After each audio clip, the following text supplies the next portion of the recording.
శ్రీ సిద్ధేశ్వర స్వామి వారి యొక్క మహత్యం ఏమిటంటే 1693లో చూసినప్పుడు స్వామివారు కొబ్బరి బొండాము సైజులో ఉండెను అనేటువంటి వంశపారంపర్యంగా మా యొక్క పెద్దలు చెప్పుతున్నటువంటి విషయం.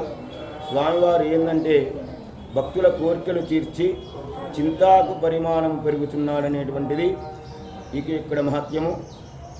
మనము ఒక 5 సంవత్సరాలు 10 సంవత్సరాలు స్వామివారిని దర్శించకుండా ఉన్నట్టయితే మళ్ళీ వచ్చినప్పుడు స్వామివారు పెద్ద పెరిగారు అనేటువంటిది వెళ్ళిన భక్తులే చెప్తారు. అలాగే కొండపైన 2 కోనేరులు ఉన్నాయి, సహజ సిద్ధంగా ఏర్పడవి. అందులో నీళ్లు నింపడం కానీ తీయడం కానీ అనేటువంటిది జరగదు. ఒక 4 సంవత్సరాలు వర్షాభావ పరిస్థితుల వల్ల ఏర్పడ్డా కానీ కోనేటిలో నీళ్లు ఉంటాయి.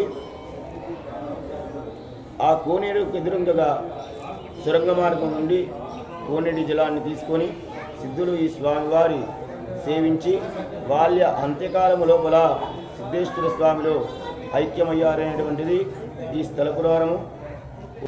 ప్రముఖ శైవక్షేత్రమైనటువంటి శ్రీ సిద్ధేశ్వర స్వామివారు 1693 భావనామ సంవత్సరంలో స్వామివారిని మహంత స్వామి అనేటువంటి గురువుగారు ప్రప్రథమంగా చూడడం జరిగింది. ఆ తర్వాత ఆ స్వామికి 20గా మారి ఆ స్వామివారి యొక్క మహిమలు భక్తులకు తెలుపుతూ ఈ ఆలయాన్ని అభివృద్ధి చేయడం జరిగింది. వారి తదనంతరము నా వరకు 7వ తరం వరకు జరిగింది. ఈ సిద్ధేశ్వర స్వామి వారిని 1693 కంటే పూర్వము కొందరు సిద్ధులు ఆ పరమేశ్వరుని కోరికచే పూజించారు కాబట్టి అతనికి సిద్ధేశ్వర స్వామి అనేటువంటి నామము ప్రశస్తమైనది.